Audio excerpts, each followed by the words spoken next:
Call this meeting to order. This is the regular Monroe Planning Commission meeting for Monday, June 12th, 7:01 p.m. And Hannah, take roll, please.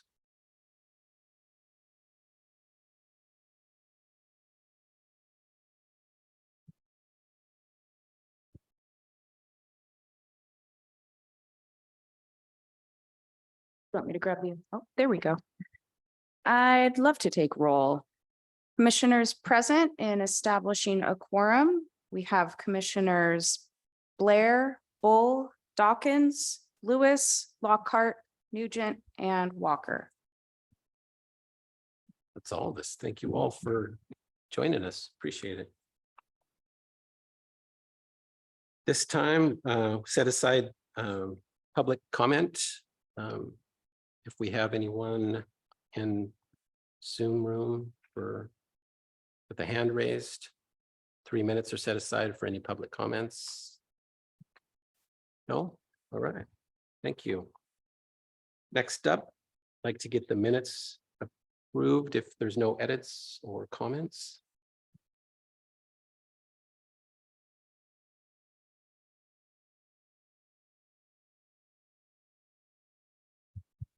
I make a motion to approve the minutes from May 22nd, 2023. Jake, I'd like to second that motion.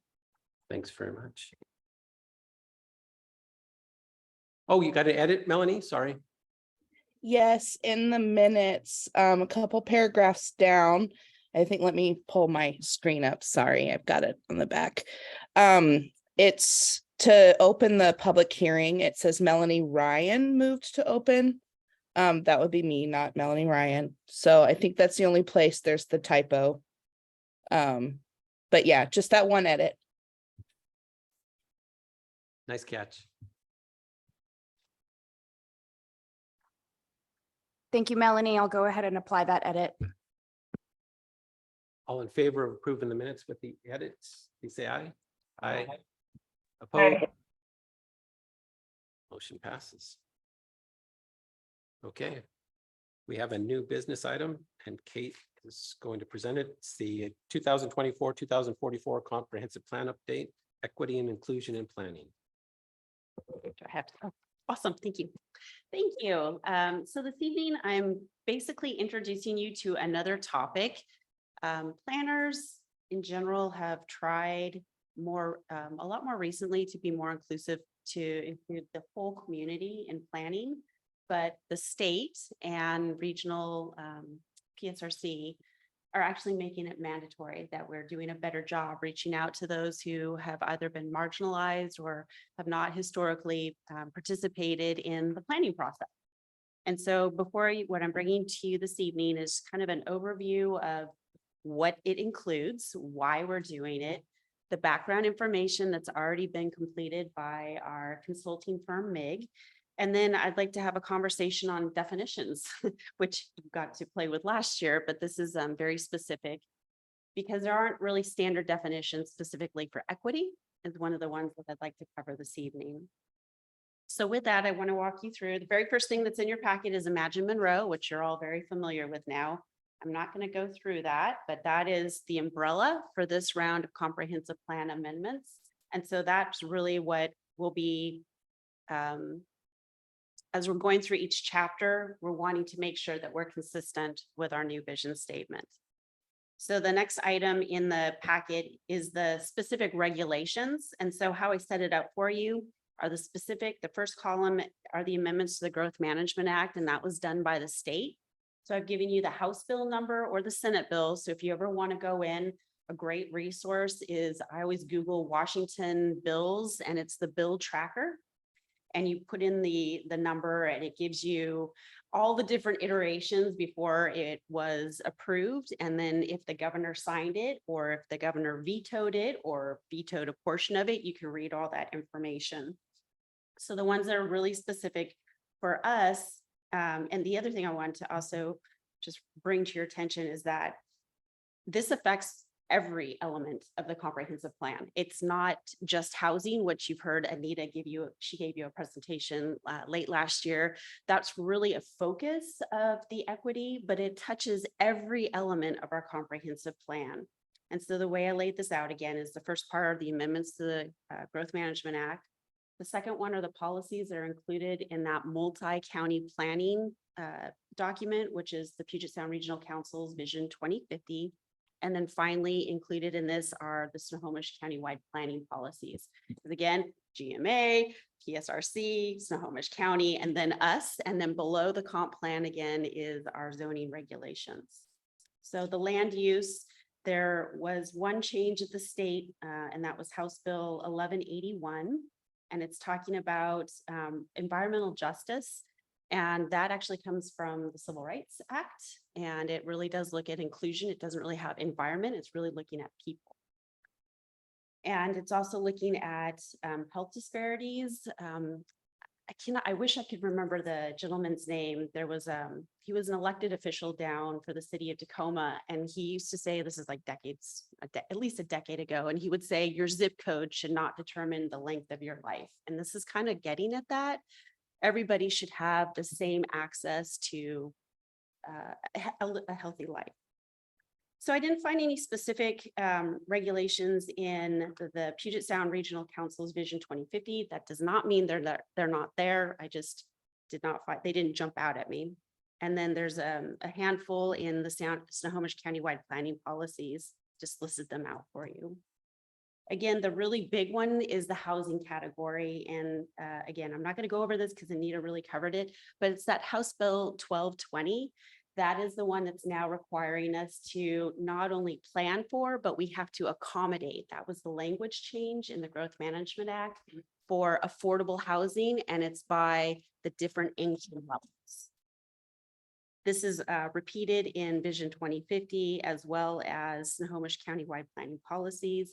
The big one for us is House Bill, or excuse me, it's Housing Goal or Action 5, which if I have not sent you a link, I'm going to. The final report was completed by Snohomish County recently, and it gives you all of the data talking about the demographics, as well as housing type, rental, occupied versus vacant, and then it also includes the allocations that we're going to be working towards for 2044.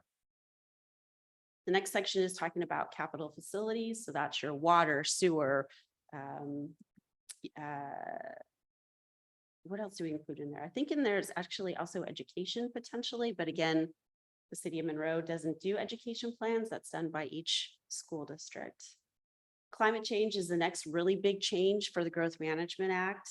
And they established a new goal as well as a new element requirement. So that information will be coming to you. And I'm actually kind of excited about it because for Monroe, we're in a really good place compared to a lot of communities.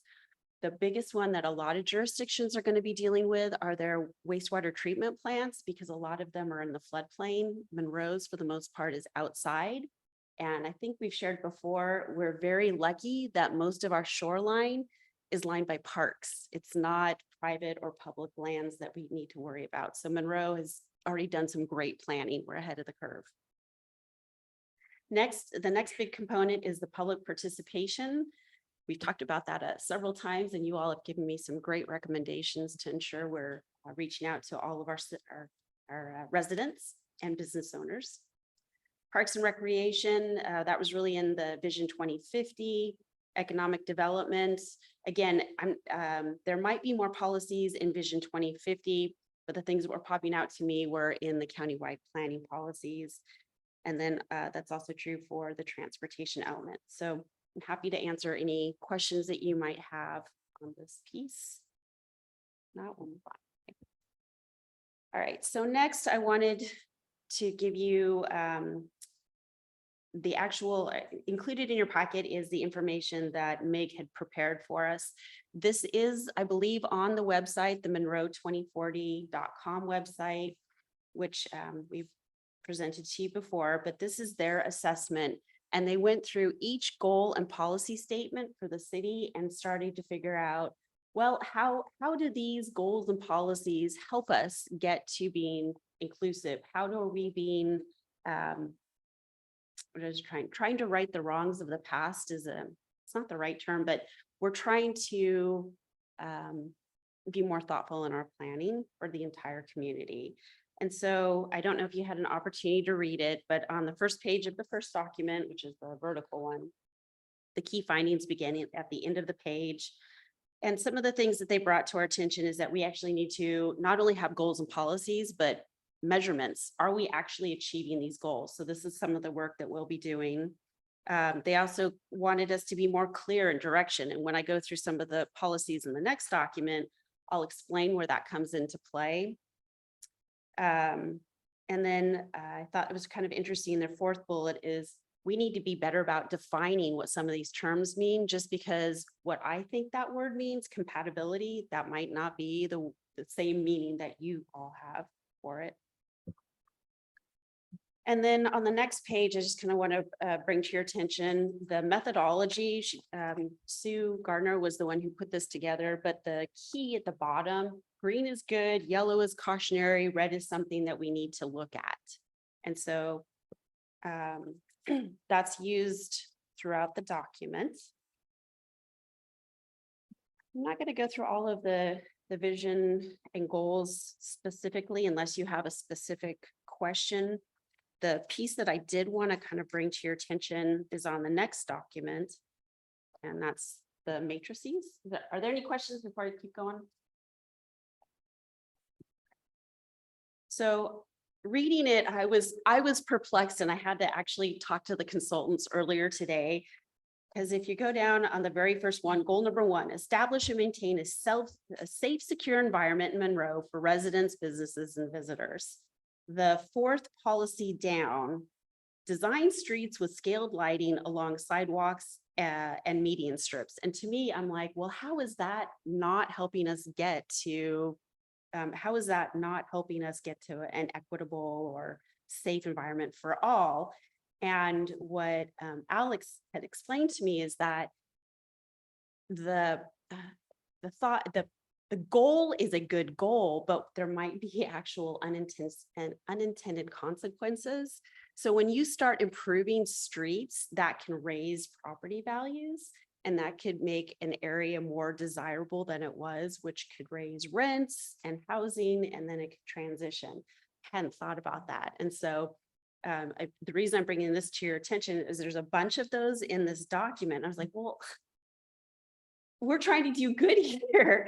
And he explained to me, he goes, no, that's why we need to have these conversations. We need to be thinking about, well, if we do a street improvement, what other things might we need to think about? What consequences are there? Or are there other goals and policies to help it so you're protecting that neighborhood? Because you do need to replace water and sewer lines. You do need to improve sidewalks. So how do we protect those neighborhoods? And that's what this whole document is trying to do. The next one was my same question. Manage land use development to reduce downstream urban flooding. Well, shouldn't we be doing that? And what Alex explained to me is that a lot of times, and we have the situation in the city of Monroe, unfortunately, affordable housing is in areas that flood. The Monroe Motel is the perfect example for the city of Monroe. That is a repeat flood property, but there are mobile homes in there and RVs in addition to the hotel.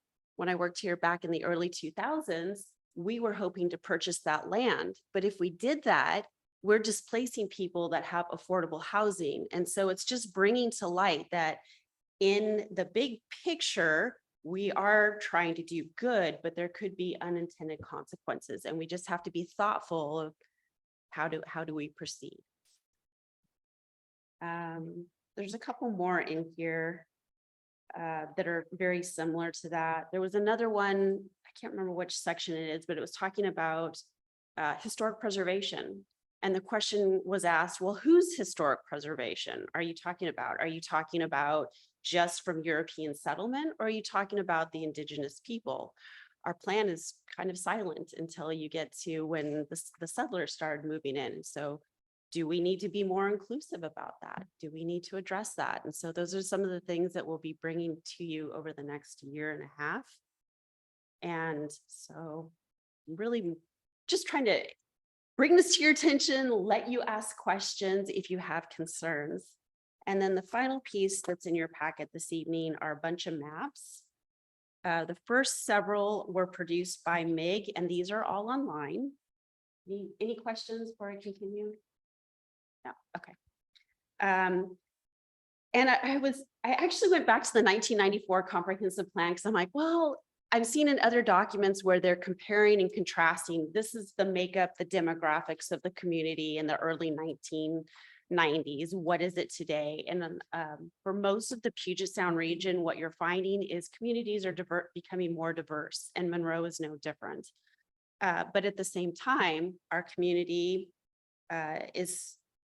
it's in transition. And so that's what these maps are for. And you'll be seeing these with the housing element in particular, because again, we're trying to help those people who haven't had a voice or have been marginalized. The first map, and it's all US Census data, is the backdrop. And I copied the legends so you could see where the information is coming from. The first one is just talking about the racial makeup of the community. The next one is limited English speaking. The next map is talking about household income. I don't think any of these maps will be surprising to you. Living in the community, the expensive homes are the ones that are being the new construction up on the hill. The next map is showing persons below the poverty level. So Kate, Yes, yes. all of this data includes the incarcerated population. The Department of Corrections is included in there, correct? Okay. Yeah. Are you seeing the red? Yeah, I Yeah. was just noticing. And I don't think there's a way of parceling it out because it's on census tracts. Yep. So that's the smallest geography that we can get down to. But would they be in the poverty? I mean, how would they know their income? There's an income. Well, when So, I they mean, do there the is US, stats for like the numbers, but I mean, they don't even file tax returns.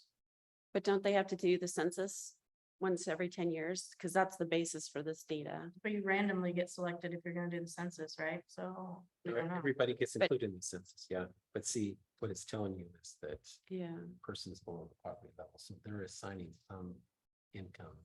And it's not just the Department of Corrections here. There are other parcels. The neighborhood that's adjacent to the Monroe High School is also in there.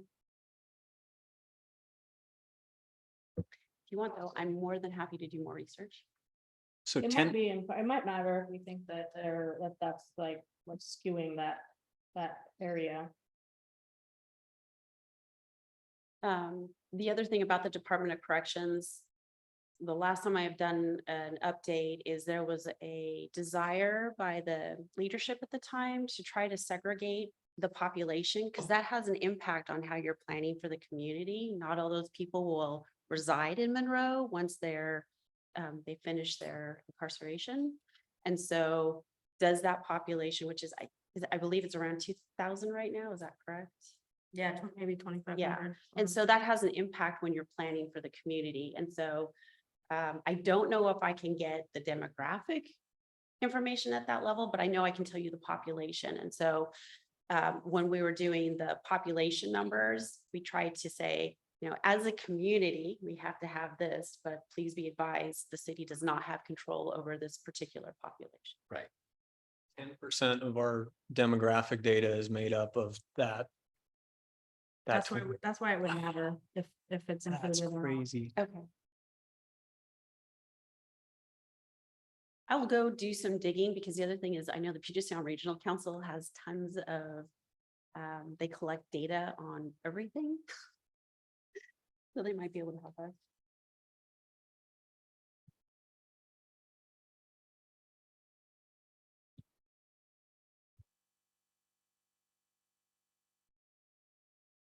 Okay. Moving on, the next map is just showing you the different types of buildings. This was a compilation of GIS and aerial photos.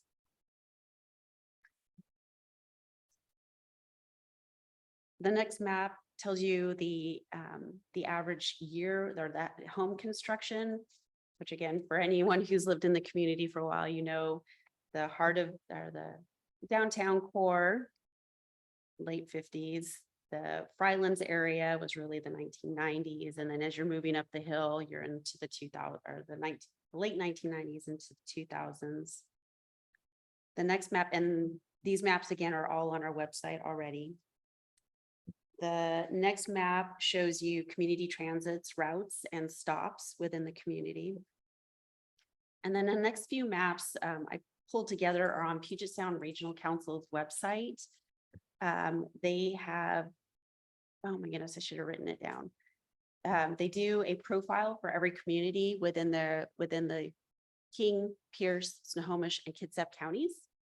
And so this is just a snapshot. This, as you'll see though, the data is a little bit old. This range was from 2016 to 2020. And I do believe that that's going to make a difference for our community because we've had a lot of newer members move into the community within the last 5 years.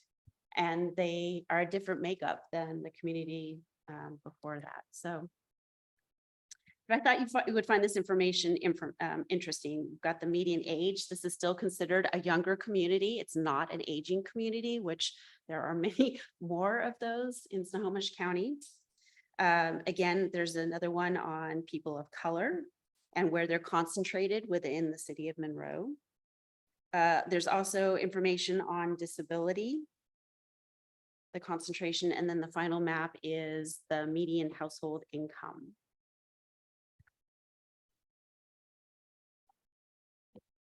So that's really what I wanted to bring to you this evening. It's not a lot, but it's heavy material. Oh, before I forget, wanted to get back to definitions. Are there any questions yet? Okay, so the definitions. Do you have any questions? Nope. You're good. Okay. Just planners love this sort of data. Right? We are, yes, it's So very true. would your buildable land software be configured similarly to this type of data? The buildable lands, so Snohomish County is the lead for the jurisdictions in Snohomish County, and it takes into account the all the building permits that are issued, the critical regulations that are adopted by each jurisdiction because they're not the same. They take into account average persons per household is another component because they're telling us you have this much land that will accommodate so many people, so many jobs. And so some of this is in there, but it doesn't get into the demographics. The housing report that I will make sure I send to you tomorrow, that breaks it down to all of the demographics, the race and ethnicity, the income levels. It's extremely detailed and it tells you more about the information that you bring to us from time to time about the rents and ownership type of information and vacancy rates. That's all in the housing report. Okay. Yeah. So on the backside of the table that outlined all of the regulations that we're trying to comply with are the definitions that I wanted to go over with you. And these are just some that this is something that I believe the city is going to need to come up with our own definition. That we've already got two. We've got an internal working one, and I'm going to read these to you. Our first definition for equity is access, opportunities, and growth for everyone. One's identity cannot predict the outcome. This to me gets kind of back to that politician from Tacoma who said your zip code should not determine your length of or your lifespan, kind of like that. The next one was provided, I'm not sure who provided it, but it was a comment letter that we recently sent to Snohomish County. And it reads, the principle in which institutions proactively adopt policies and take genuine action to eliminate inequitable adverse impacts and facilitate access to resources, opportunities, and representation by historically and currently marginalized and underrepresented people and communities shall be incorporated into all aspects of land use planning. Then I pulled the one from Puget Sound Regional Council, and theirs is all people have the means to attain the resources and opportunities that improve their quality of life and enable them to reach their full potential. Differences in life outcomes cannot be predicted by race, class, or other identity.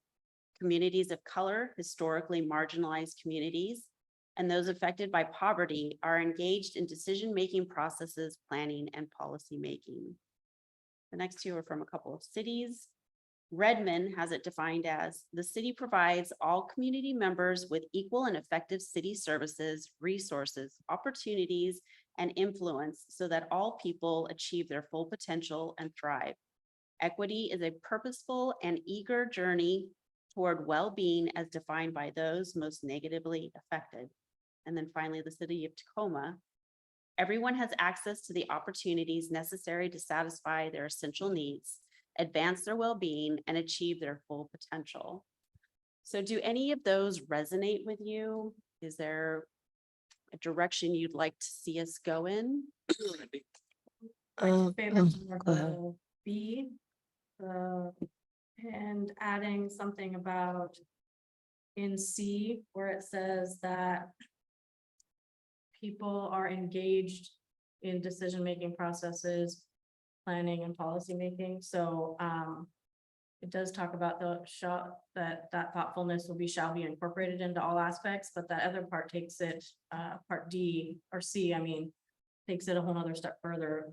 Like we will make sure that we are engaging people's voices so that they're heard.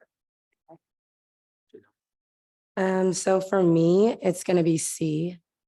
The reason why I feel C is like the most, I don't know, it's the most detailed. A lot of times it depends on the demographic and the city that you live in. Some cities you can be general, like Tacoma, which is a very diverse city, you can be general, right? But when it comes to a city like Monroe, I feel like you have to be very specific in your wording so people know the communities that you're talking about. And if you notice in all of like C, D, and E, it talks about being able to reach your full potential, right? So for me, it would be C but I would also add in like where it says all people have the means to attain the resources and opportunities. I would add in the representation as well, because the representation is what matters. Yeah, I think C does a very good job of including all of that. I would also like to add, if C is the most comprehensive, add a disability in there too. Because there's disabilities you're born with, but there's also disabilities that, just happen, during the course of your life. So, right, equity would be, you treat it, Right. people with disabilities. So you see where it said other identity? I think maybe we could get a little bit more specific with adding in the disabled population. And I mean, even when you talk about like gender identity. and That's what I things was like thinking that. identity meant, Yeah. because Mhm. that is somewhat fluid, right? Right. So Yeah. that identity would be more encompass specific. everything. Yeah. From now, because we're trying to make this future-proof, right? Mhm. So I think Yes. identity would be general enough to include known identities now and future identities. Yes. Yeah. Hold on a sec. We have a hand from Melanie. Oh, thanks. I wanted to say too that C is what resonates most with me also. And once again, I'm trying to pull up the right sheet. It keeps getting tucked behind my screen. And then maybe language with one thing I like about D over C is that it specifically mentions that the city provides all community members in D, rather than C, which says all people have the means to attain, because I almost feel like it kind of takes the city's role in that out of it, maybe with that language.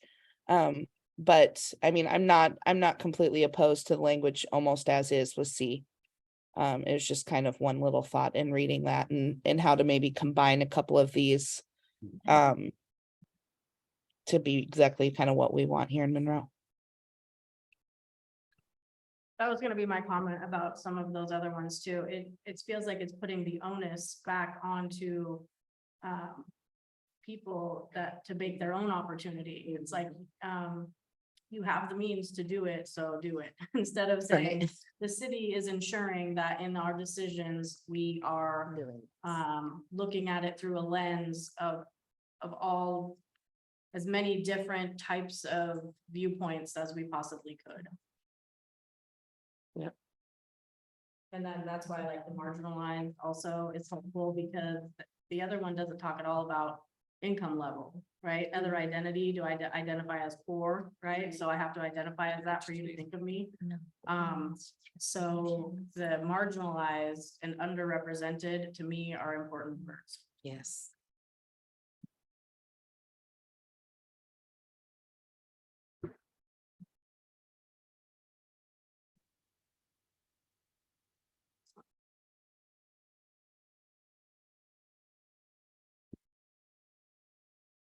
Boxing all the important ones Yeah. here.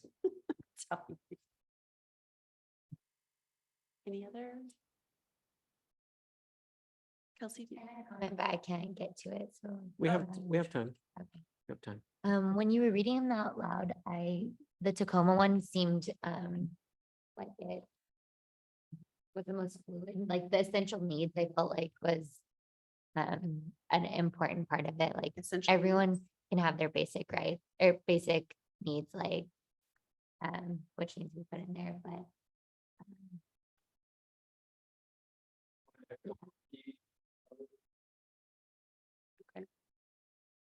Okay, well, I will try to put something together, taking all the pieces that are important to you and speak to you, because this is something, this is one of those definitions that we're going to have to come up with something that is appropriate for the city of Monroe. And then the next two are not necessary, don't need your input, but I wanted just to remind you what they mean. The first one, again, as I was alluding to earlier, is that environmental justice and where it comes from. And then disparate impacts. These are specific terms that we will need to address specifically in the housing element. But there are other areas that we should be considering it, and that's like capital facilities. How do you prioritize projects? So some of the stuff will be turning into metrics to help the city make decisions as we move forward in a more equitable way. That is all I have for you this evening on this particular topic. One more question. Yes. Yeah. Comment more. So I love how you did the graph for everyone and you put all the stuff in there, and I know that was a lot of work. Okay. So I realize that this is partially a consulting group issue, but the language that they use throughout their description is a bit cumbersome. Okay. And especially it was called out to me when this is the equity and inclusion portion, and I'm used to reading policy and interpreting RCWs and stuff, and I felt like this was difficult to read through the way that So I want to make sure they you're talking about speak on these, paper. these two. The their assessment summary. Okay. It was And- hard to read. It needs to be more plain language. I mean, plain talk has Yeah, been around yep. since 1990 or something. I don't know what. And this is not plain talk. This is Very kind of around the bush. They're not just calling out things, they're softening the language of their sentences so much that it makes it confusing.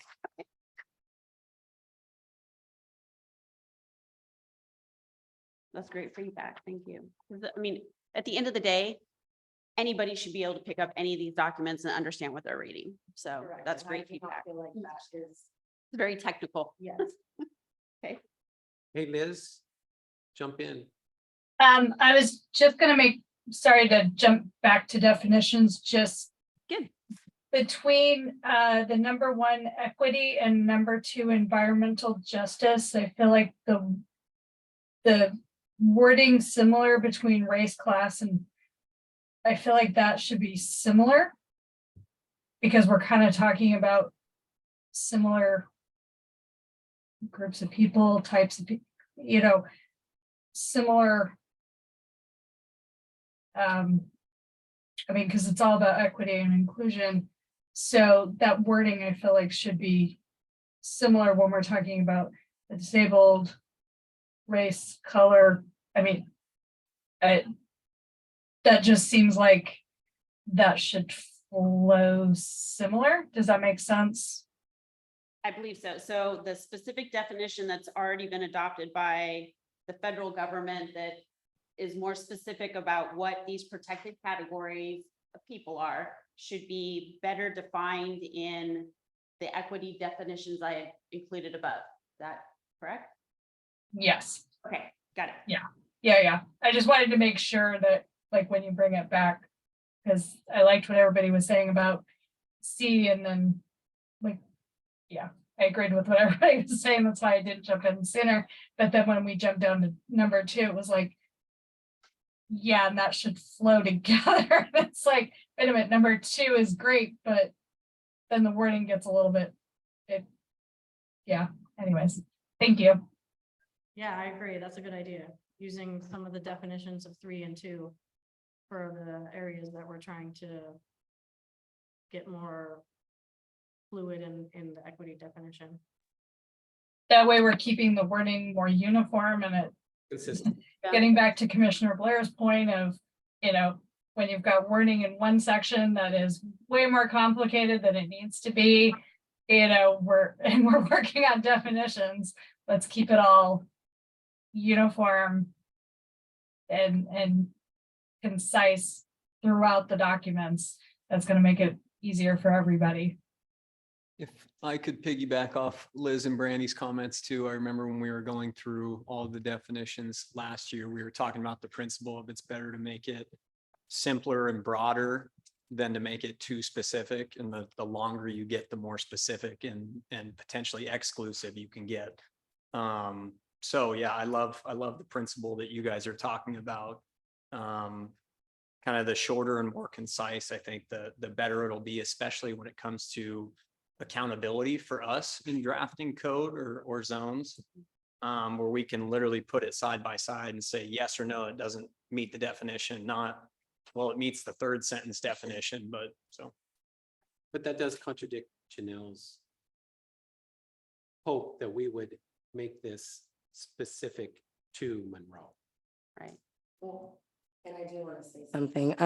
So to Liz and Jake and Brandy's point, you have to remember that even though you may want to keep it simple, you may want to keep it uniform, you have to be specific, because these are certain communities and groups that are experiencing this harm and that are experiencing this inequity. And so we can't just keep it, there's nothing simple about that. So we can't just say, okay, we want everything to be uniform. We want everything to just be general, and simple is better, because when you keep it uniform and when you keep it simple, you may be forgetting about some of those communities.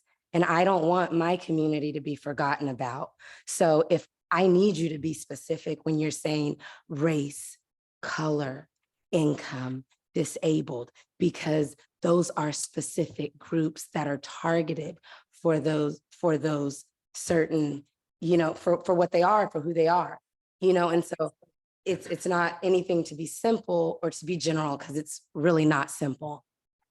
So And I agree with Janelle. I'm just saying we should be uniform. Definitely uniform. What we're defining in equity number 1, we should have that same definition detail in environmental justice of how of what we're saying in number 2 for, including disabled, including the LGBTQ plus community, all the races, everybody. I agree with Janelle.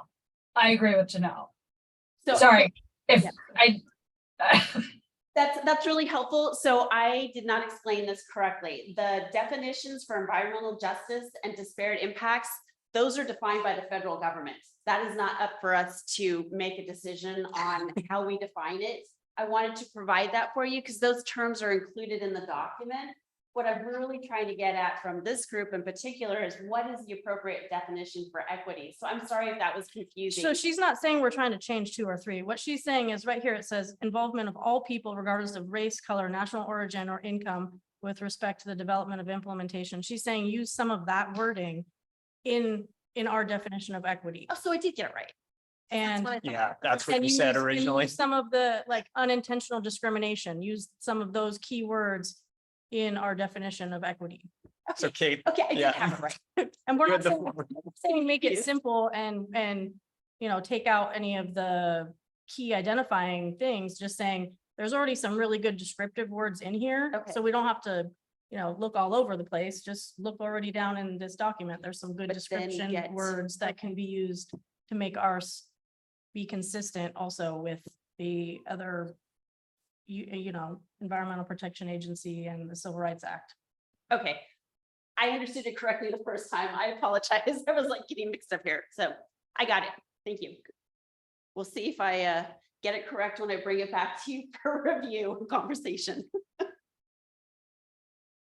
Sorry, I was just gonna explain further what I was saying earlier. I was thinking you can, if we make our definition of equity too specific, it can become, I guess, inequitable if we drill it down too much.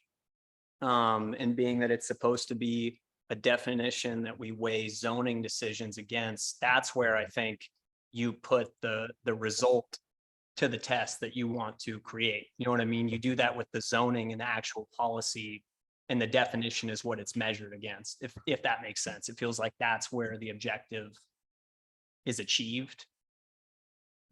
Yeah, which is all fantastic because this is for the comp plan and this is part of our.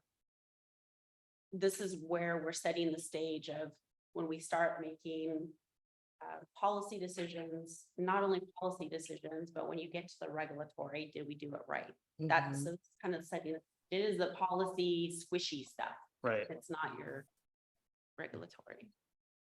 Melanie?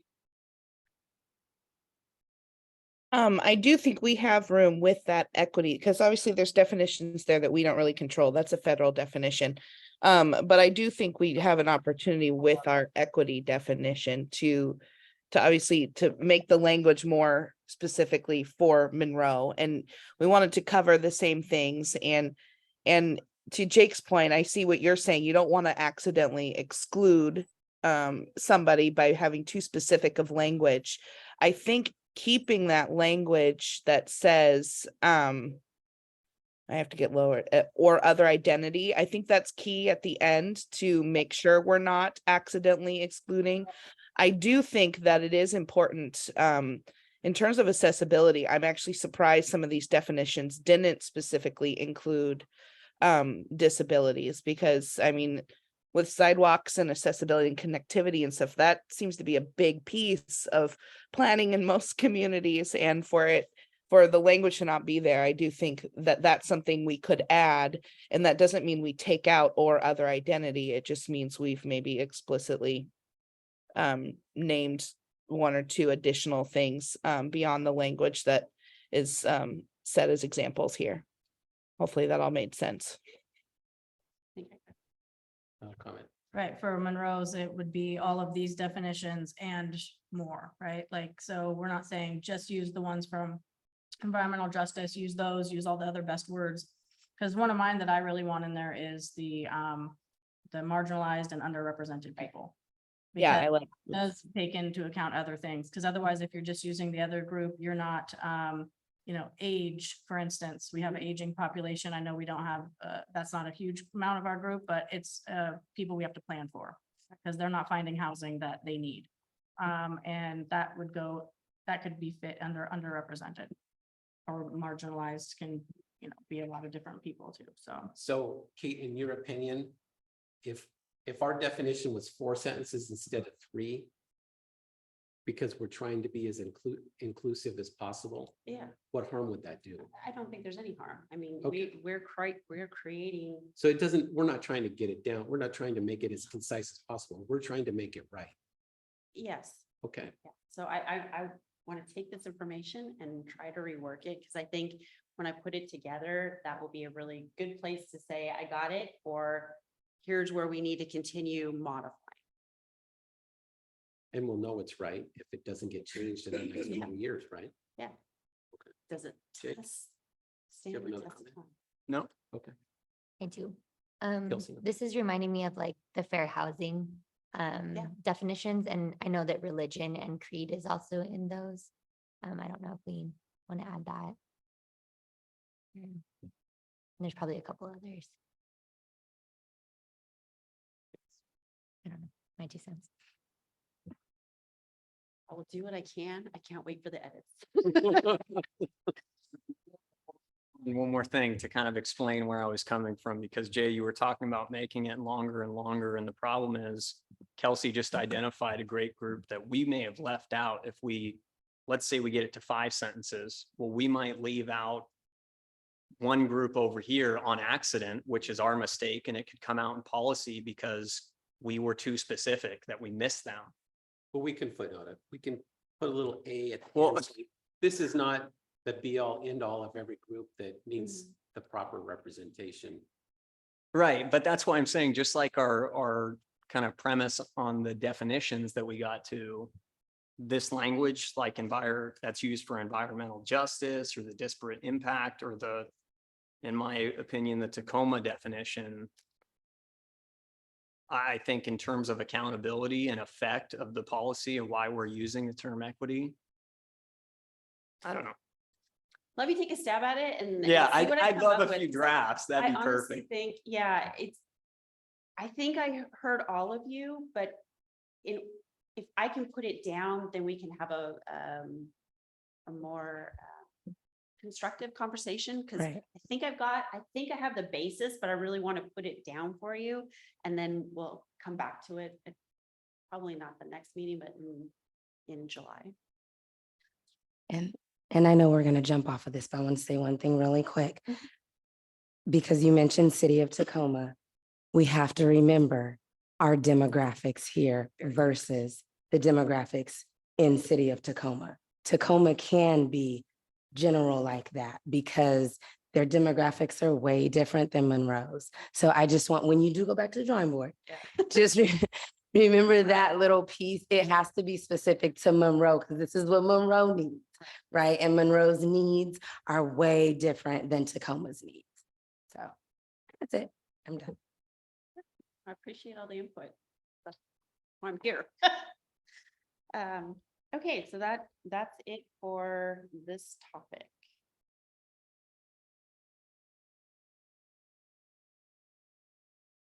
Are we gonna Yes, talk there's about the more. screening questions?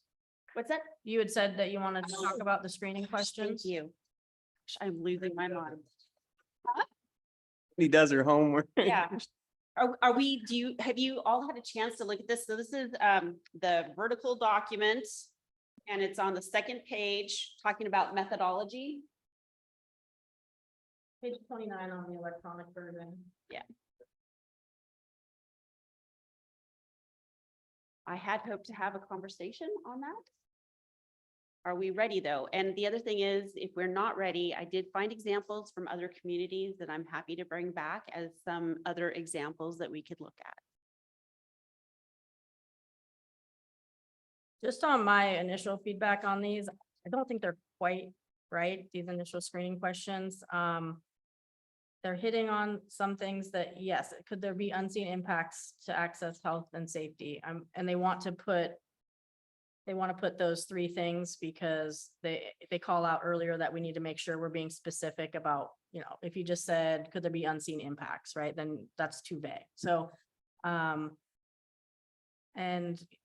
yeah, so they're on the right track with these, I feel like, but are there assumptions about a person's upbringing, economic status, education for them to partake? That one doesn't seem like it flows quite well enough.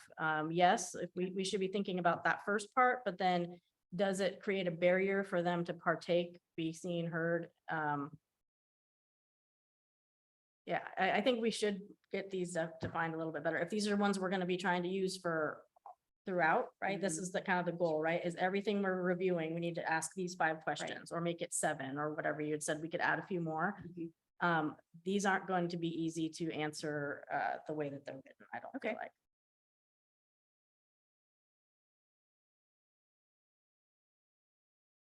Would it be helpful to see examples from other communities that have already gotten through this? Yes, okay.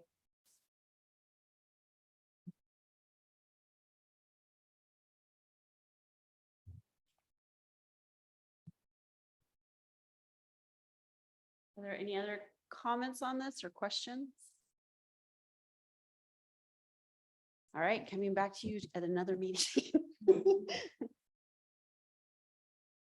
And I will continue to reiterate, even though we should have been doing this for generation after generation, this is still relatively new. And I admit I am coming up to speed on it myself, so I'm getting educated along with you all. It's really interesting. It's important.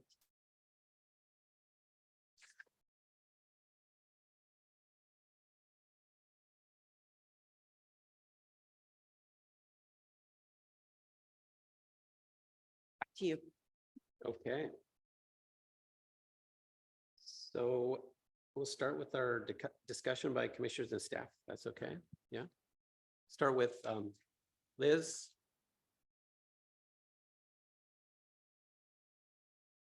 Sorry, my mouse was over on my other screen.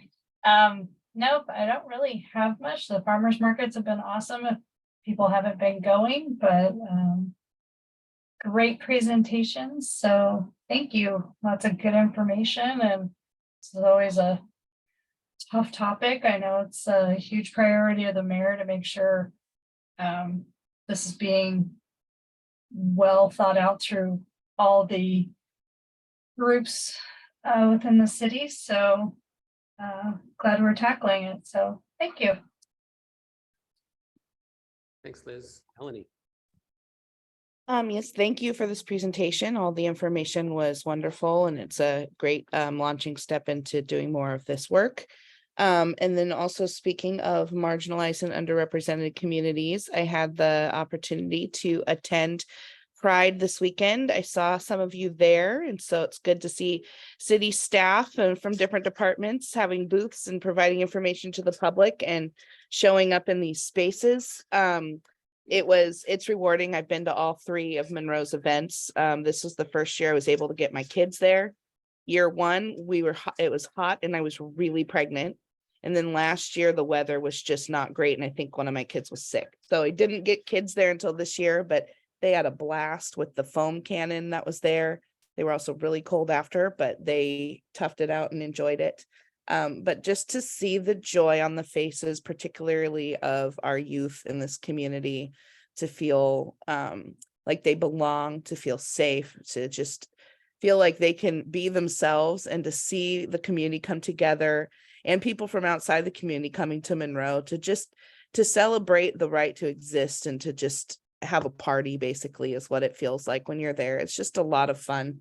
I'm really glad that we have these kinds of events here in Monroe. I know that wasn't always the case, but it's just really, really exciting to see. And it just is one of the many things that makes me really hopeful for the future of Monroe, for the future for my kids. They're very young, and so a lot of my life is centered around, what is in store for my children. It motivates me in a lot of things, and so to see these kinds of events is really important to me and for my family and for my kids. So if you haven't had a chance to check one out, highly recommend doing it next year. And then this weekend is Juneteenth. That's another really cool event. I've also been going to the farmers markets. It's wonderful so far. The turnout has been great. The food's excellent.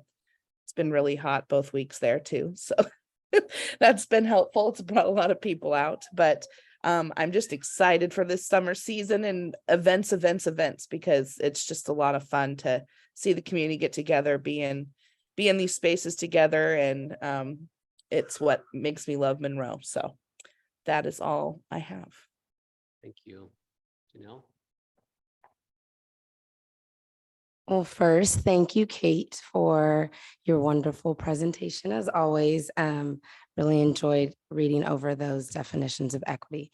And I have a newly graduated senior from Monroe High School. So I spent last week celebrating, had family fly in. So one thing for me, even though, there have been, I've had issues as far as, being African-American in this community. One thing that keeps me here is the community support that we do get, that I do see when we have like the senior parade and when when they have the police escorting the buses to graduation, just things like that, just the community feel when we have things like that. That's what keeps me here. And also I got to attend Pride on Sunday. My parents were here from California and they tagged along with me. And it was nice to just be there and just to be in community with everyone here in Monroe. I am looking forward to Juneteenth this Saturday. I hear that they're going to have some really good food there. And I'm really looking forward to the summer. One thing I love about Washington that's different than California is it stays light until like 10 o'clock. Oh my gosh. My sister came out here from Los Angeles and she's like, I was like, girl, it is 9:30. She was like, it's 9:30? It's like, yes, it is 9:30. We love it. We love the summers here. So I just want to thank everyone for just all your work and just welcoming me on the Planning Commission and helping me and just being wonderful. Thank you. Kelsey? I also got to go to Pride. I saw Kate there. The booth was great. And it was nice to see like our Imagine Monroe being played out in our community. Everyone did feel at home and like they belonged, and it was wonderful. Also, my street is getting new sidewalks, which is really nice. I'm glad to see that we're getting ADA approved sidewalks, so that's wonderful. So I'm seeing the improvements that Monroe City is doing. That's great. Thank you. Randy? Yeah, the parade for the seniors. I don't have a senior, but I have kids and they wanted to celebrate because it was one of those things that started with COVID and it's kept going. And I do think it's really cool how the community was supportive. I've seen it grow all the last, has it been 4 years that they've done it, 3? And there was quite a few people out and that was very, very nice. It felt like we should do more of those gathering events with each other. I will say though, there was that stream of traffic still that didn't seem to care or notice that there were people on the sidewalks. And that's that little bit of Monroe where the commuter possibly angst is coming in, because if you're not slowing down during a parade with children and high schoolers standing in the back of pickup trucks, that's not our town feel. So that was a little upsetting to me to see some of that go on and people revving their engines and being upset that they had to wait in traffic to watch everyone else have a good time. But the exuberance of the youth, it was like heartwarming to see them be so excited for their lives. So that was cool. Jake? I just want to echo a lot of your guys' thoughts. This is such a cool season in Monroe right now. It feels like it's our kind of, I don't know, it's more in full swing. I love it. Same thing with the graduation parades, both with the floats and the ceremonial drive down Frylands Boulevard. And so happy for our seniors. And also just want to give a shout out to the Monroe Police Department again, just because I feel like they're unique in how involved they are with all of our community events. Chiefs falling behind, all of them are escort. I don't know. There's something about it. Passing that, I was like, this is Monroe summed up. Like, this is our community, our family feeling. I don't know that you get this in many other places. So anyways, yeah, love seeing that.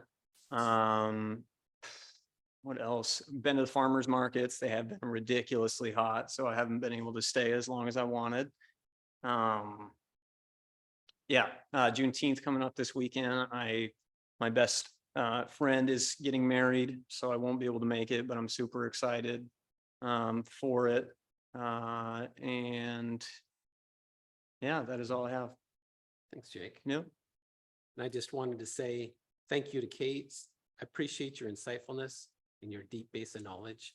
Things that come up, like, you questioning Mig on, what could lighting do in a neighborhood? See, that's the kind of thing that we need. We need a column for unintended consequences. Kelsey was talking about sidewalks. That's ADA. It might increase our property values eventually and make it less affordable, but we have to understand if we, provide lighting in a neighborhood and it makes it a more desirable neighborhood and, makes it less affordable, that's not something that maybe we're going to think of. Those type of things, we did it at one point in planning commission, we did tree canopy kind of discussions. And that's the same kind of thing where you put trees in, marginalized areas, downtowns that are historically hot, don't have enough trees. That's another kind of thing. There might be unintended consequences of, they need shade, they need cooler area to live in, but does it increase the cost to live there? You know what I mean? So those are just kind of things that we're going to need to discuss as we work through this. So thank you. Kate, what do you have for us? Okay. Okay.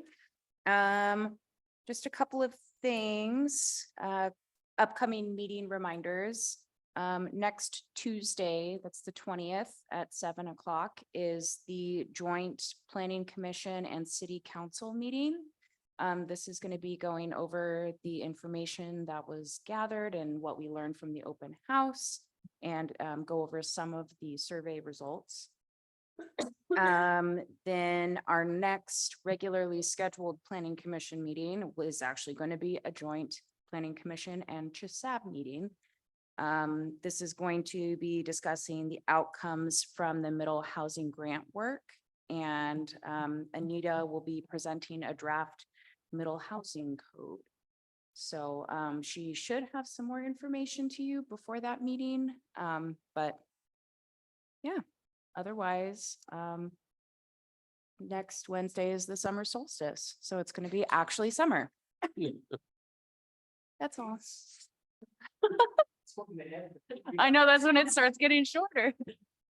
So Hannah, do you need folks to respond to your email about the joint planning commission city council meeting? There's an opportunity through email to say you're attending, maybe make it, can't make it. Why do you do this to me? Why do you do this to me, Jake? Someone else does.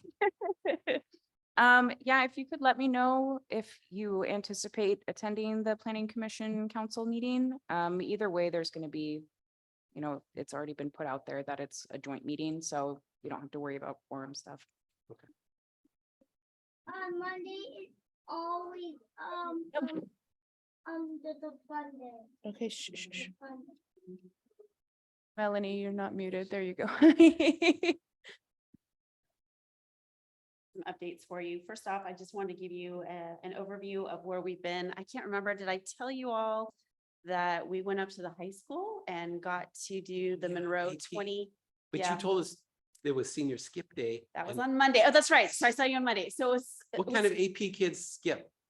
it was hilarious because on Monday, that was senior skip day. We planned incorrectly or were unaware. And I think we had 10 or 15 students in the class. Came back on Tuesday. There were over 30 children in the classroom. 2 of them were repeaters from Monday. They enjoyed it so much. They came back and helped us facilitate, and they were asking questions, and we got some great ideas from them. I think the funniest one out of that conversation is there was a guy who wanted to add more roundabouts in the community. He must really like them. And I thought it was pretty funny because one of the ones that he identified has actually been on the books for quite a while. And that's at Main Street and Frylands Boulevard. That was originally planned as 3 separate roundabouts. He called it. I'm like, hey, you're ahead of the game. So we were there and then we were also at Pride yesterday. We will be at Juneteenth. And then after that, we will be at the summer block party on June 23rd on Main Street. And it will continue to be asking general questions that you've already answered, but it's been really fun out in the community. I think my favorite one from yesterday was a little kid who said we need a children's museum. I hadn't heard that one before and I shared that with our consultants and he's like, wow, that's a new one. That was pretty creative. There were other ones in there that probably wouldn't surprise you. A splash park was desired, get rid of the traffic on US 2 and 522, finish 522, but we got some great input and all of that is also being given to Alex and his team. And they will be compiling that hopefully in time for next week's meeting, which that will be part of the conversation. I did talk to Jody today because I was trying to figure out how much time is it next week's meeting. And I learned that there's only 2 agenda items. The first will be an update on the Monroe branding project. And then right after that will be all the comp plans. So I think those will tie in nicely together. Then next up. Oh, yes, I was having an earlier conversation with Jay and I realized we probably forgot to tell you that people are starting to move out of City Hall because this project is moving forward. So all of our public works and engineering folks have already been moved over to the building off of Village Way. And in mid-July, the rest of us, which is basically finance and community development, will be moving to the Pavilion building across the street from Evergreen Hospital, where I'll be on the 3rd floor and there'll be a lot of information about here's the address, here are hours. And then when that moves takes place, this building will not be available. So planning commission meetings will actually be held over in the building off of Village Way. We're setting up the courts because we also have to relocate our court. And so we'll be making use of their area. And so we're still trying to figure out the specific logistics. We'll let you know well in advance of when we do move forward. Right. So anyway, we had to get a conditional use permit for the building off of 179th. That was approved a couple weeks ago. So now the city is in for building permits. There are some minor modifications going in. The project here, we had to do a site plan approval before they could come in for civils and a building plan. That was approved last week. And so now sometime, it might have happened today, the building permit application is coming in. That's necessary for the bid package to go out. And so things are slowly moving forward and we'll just keep you abreast of where we're at and where we're located. July, that's next month. So, yeah. So I think that is everything. Oh, back to comp plan, just letting you know. So July probably won't have a whole lot of outreach. The consultants will be working on the land use scenarios. I think that was brought up during your last joint meeting. And that's taking all of this information that we've received. We're hearing some common themes about trying to add more mixed use along US 2. There were some ideas that we've also been hearing about looking at 179th as a better area for higher density residential. I think of the other themes that keep popping up. So anyway, those concepts they're putting into their model and to see how that would work, if that's feasible, what are the implications. So that's anticipated in September. And so at that point, we'll be doing a presentation for all of the board, the council. The other piece that is in the works is we still are trying to establish our citizen advisory committee, which Commissioner Blair is identified as one. We might have 2 planning commissioners on that. Lance is working out the details with our city administrator. So that will be underway. And then we're going to go back to high school in September with some of these scenarios as well. It's been really interesting working with the seniors. That was like, what are you going to be doing in 20 years? So, status update on the project. You're interested. Keep me posted. I'll let Lance know. Awesome. Yeah. So, any other questions? one of our last few times in this building. Yeah, we're trying to figure out, we think we, so we're gonna be here through July.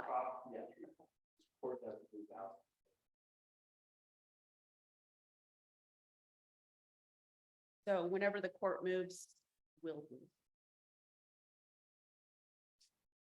And Jerry got a job, so we have our regular IT staff are helping us for planning commission and till the move and. Well, Jerry probably years. I think you should stay with it until the move. Okay. You know, So you might see him again.